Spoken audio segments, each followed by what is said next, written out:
Yo, what is up guys? It's Pedro here, and in today's video I'll be going over the Thursday injury report for the Washington Commanders and the Denver Broncos, and we got some really good Chase Young news. If you guys are new, please subscribe. I'm super close to 11,500 subs. It's free and it takes a couple seconds. Also check out Mojo and BetUS, links in the description. And for Mojo, if you use my code Pedro, capital P and then the rest, lowercase, you will have a chance to win a signed Jahan Dotson jersey or Sam Howell jersey or some tickets. If you do sign up with my code, $10 or more, go ahead and send me a screenshot, via email or on Twitter. Alrighty, so let's go over the injury report for the Commanders and also the Broncos. Like to do at least one of these each week. So this came out over, about an hour and a half ago. So for the Commanders, Quan Martin didn't practice both days with a concussion. Curtis Samuel popped up on the injury report yesterday. He's limited. Sam Cosmi, full. So, had a shoulder injury, I guess. Terry, good to go. I feel like he's almost at 100% for this week. Maybe he's like at 90, and I think week 3, he'll be fully good to go. And then Chase Young upgraded from a limited on Wednesday to a full on Thursday. So very encouraging there for Chase. And he's still not expected to play, which I'm going to get into that, in a second on why it doesn't make sense to me. And this is not on Chase because, Rivera said he wants to play, but it's really the doctors that still don't want him to play, even though he's, gotten through contact. I'm going to talk about that in a second. For the Broncos, their starting tight end, Greg Dulcich, is out. He's expected to be out for this game. Didn't practice both days. Frank Clark suffered a hip injury in practice, and he is expected to miss a couple weeks. So obviously not great for him, but for the Commanders, that's good news because, he's a solid rusher and, edge rusher. And the Commanders O-line, they didn't play terribly against the Cardinals, but they definitely struggled at times.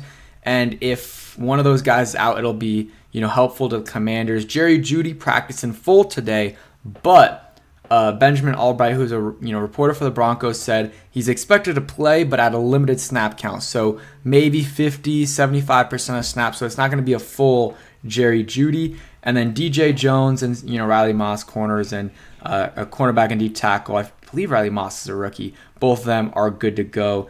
And so nothing crazy in terms of injuries for both sides. I'm trying to see. So yeah, Ben Sandick says Chase practiced in full, but would not expect him to play, on Sunday.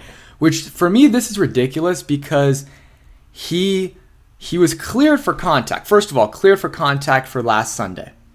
Okay, you don't want to play him. That's fine. Or they cleared him for contact on Friday.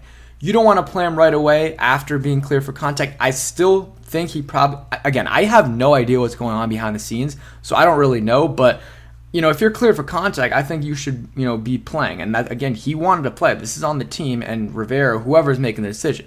But then he gets a full week this week of contact. Yesterday he started contact, and today he got contact. Tomorrow he's getting contact. You should 100% be able to play after that. So a full week of contact and he's still not playing. It's just frustrating because, we could use him and he could be a game changer in this game. So I don't know. They don't want to play him, and I don't know why. Maybe it's him. I just don't think it is at this point from what he said and what Rivera said yesterday about how he wants to play. And I think this is the team doctors or whatever, and it is a neck injury. So, and that spinal stuff, it's very sensitive and could, there's a lot of potential for bad things to happen there if you rush them back. So I understand why they're taking some time, but I feel like a week of contact, like he should be able to get back in this game. There's still a chance, but from Ben Standig, for him to tweet it out like this and would not expect him to play, I think it's a very low chance he plays, probably like 15, 20%. But then, he says it's a good sign, so probably, he'll play against the Bills week 3. So he'll probably be questionable for the game and probably ends up not playing. It is what it is. And then here's another graphic of the Broncos. They're dealing with some injuries. Greg Dulcich, he's a good pass catcher for them. They're starting tight end.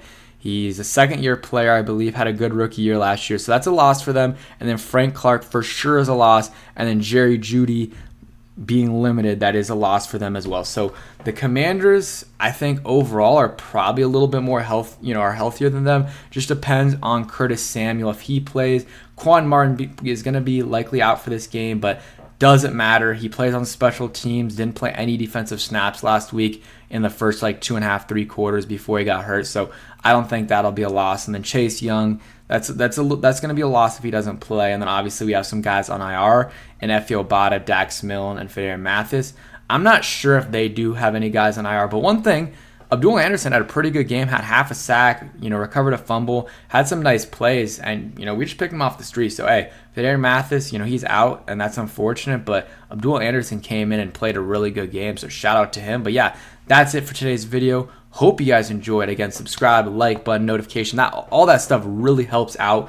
And, also the sponsor stuff, if you can use that stuff, use the links, use my code, it helps out a ton. But if you can't do that, just hit that like button and that notification bell and subscribe button. It helps out a ton. Thanks for watching. Have a good rest of your day. Peace.